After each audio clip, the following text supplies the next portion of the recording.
नमस्कार, मैं हूं नीरज कुमार और आप देख रहे हैं माय मीडिया न्यूज। वक्त हो गया है दिन भर के बड़ी खबरों की। पंजाब में पिछले 1-1.5 साल से गरीब और जरूरतमंद लड़कियों को विदेश में अच्छी नौकरी सैलरी का झांसा देकर खाड़ी देशों में लगातार भेजा जा रहा है। वहां उन्हें बंधक बनाकर दर्दनाक यातनाएं दी जा रही है। पंजाब के खासकर जालंधर, कपूरथला, फिरोजपुर जिलों से लगे गाँव की सबसे ज़्यादा लड़कियाँ इस मामले में फंस रही हैं और जो लड़कियां बाहर जाती हैं उनमें 10 में से सिर्फ 3 ही वापस लौट पा रही हैं।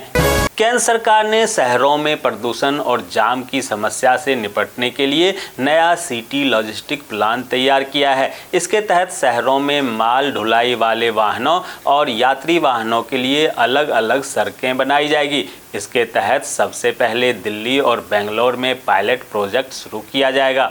उत्तर प्रदेश में 2027 विधानसभा चुनाव का सेमीफाइनल कहे जाने वाले उपचुनाव की तस्वीर साफ हो चुकी है, जहां 9 में से बीजेपी ने 7 सीटों पर जीत दर्ज की है। जहां बीजेपी ने कुंदरकी और कटहरी सीट सपा से छीन ली है। ये सीटें पहले सपा के पास थी। बिहार विधानसभा उपचुनाव के सभी 4 सीटों पर एनडीए ने जीत दर्ज की है, जहां इस उपचुनाव में इंडिया गठबंधन चारों खाने चित हो गई। पहली बार चुनाव लड़ रही जन सुराज को हालांकि कोई सीट नहीं मिली, लेकिन उसने महागठबंधन को भारी नुकसान पहुंचाया है। गाजियाबाद से चुने गए नए विधायक संजीव शर्मा ने बड़ा ऐलान करते हुए कहा कि 2 साल में करूंगा 5 साल के बराबर विकास कार्य। पंजाब की 4 विधानसभा सीटों पर हुए चुनाव के बाद अब नतीजे आ चुके हैं, जहां 4 में से 3 सीटें आम आदमी पार्टी ने जीती है, वहीं 1 सीट पर कांग्रेस को विजय मिली है।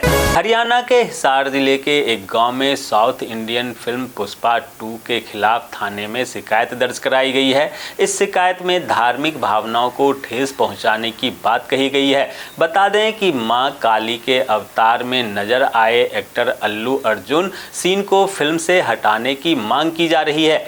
दोस्तों, आगे बढ़ने से पहले आपसे रिक्वेस्ट है कि अगर आपने अभी तक इस न्यूज़ को लाइक और कमेंट नहीं किया है तो प्लीज़ लाइक और कमेंट कर दीजिए, क्योंकि आपके लाइक और कमेंट का मैं कब से इंतजार कर रहा हूं। और जैसा कि आपको पता है कि कमेंट करने वाले लोगों के नाम हम न्यूज़ के लास्ट में बताते हैं, इसलिए न्यूज़ को लास्ट तक जरूर देखिए। रूस और यूक्रेन युद्ध ने अब नया मोड़ ले लिया है, जहां राष्ट्रपति पुतिन ने यूक्रेन युद्ध में उपयोग के लिए हाइपरसोनिक मिसाइलों के बड़े पैमाने पर उत्पादन का आदेश दिया है। यूक्रेन पर मिसाइल दागने के एक दिन बाद रूसी राष्ट्रपति व्लादिमीर पुतिन ने कहा था कि मॉस्को युद्ध की स्थिति में हाइपरसोनिक और एसनिक बैलिस्टिक मिसाइल को और ज्यादा परीक्षण करेंगे। महाराष्ट्र विधानसभा चुनाव में महायुति की लहर देखने को मिली, जहां बीजेपी गठबंधन को 232 सीटें मिलती दिख रही है, वहीं एमबीए कांग्रेस गठबंधन को मात्र 50 सीटें मिलती दिख रही है। जबकि झारखंड विधानसभा चुनाव में जेएमएम ने जबरदस्त जीत हासिल की है, जहां जेएमएम महागठबंधन को 57 सीटें मिल रही है, जबकि बीजेपी को मात्र 23 सीटों पर संतुष्ट होना पड़ रहा है। कांग्रेसी महासचिव प्रियंका गांधी वाड्रा को वायनाड लोकसभा सीट पर उपचुनाव में बड़ी जीत मिली है, जहां प्रियंका ने करीब 5 लाख वोटों से जीत दर्ज की है। वहीं अपने जीत के लिए प्रियंका गांधी ने राहुल के काम को श्रेय दिया है। दिल्ली में प्रदूषण कम होने पर ग्रेप 4 प्रतिबंध हटेगा या नहीं, अब इस पर 25 नवंबर को सुप्रीम कोर्ट फैसला करेगा। प्रधानमंत्री नरेंद्र मोदी नाइजीरिया, ब्राजील और गुयाना की यात्रा से शुक्रवार शाम वापस लौट आए, जहां 16 से 21 नवंबर तक इस यात्रा के दौरान उन्होंने वैश्विक नेताओं के साथ 31 द्विपक्षीय बैठकों में अनौपचारिक वार्ता में हिस्सा लिया। इसके साथ ही पीएम नरेंद्र मोदी ने एक नया रिकॉर्ड कायम किया है। 29 नवंबर से 1 दिसंबर तक भुवनेश्वर में होने वाले पुलिस महानिदेशकों के सम्मेलन में हवाई जहाज और होटलों में बम की अफवाह की बढ़ती घटनाओं पर चर्चा होगी, जहां खुफिया ब्यूरो द्वारा आयोजित होने वाले सालाना सम्मेलन में प्रधानमंत्री नरेंद्र मोदी, गृह मंत्री अमित शाह, राष्ट्रीय सुरक्षा सलाहकार अजीत डोभाल सहित सभी राज्यों और केंद्रीय बलों के पुलिस महानिदेशक उपस्थित होंगे।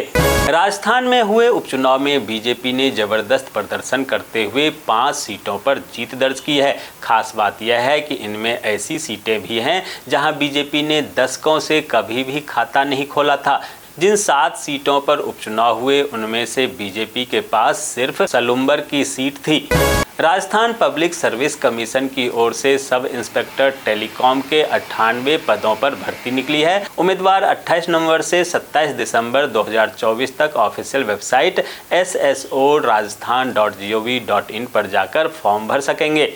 उत्तराखंड के केदारनाथ उपचुनाव के नतीजे आ गए हैं, जहां बीजेपी की आशा नौटियाल ने कांग्रेस के मनोज रावत को हराकर जीत दर्ज की है। आशा नौटियाल की जीत ने सालों से चले आ रहे मिथक को तोड़ दिया है, जहां केदारनाथ सीट पर महिला प्रत्याशी ही जीतती है।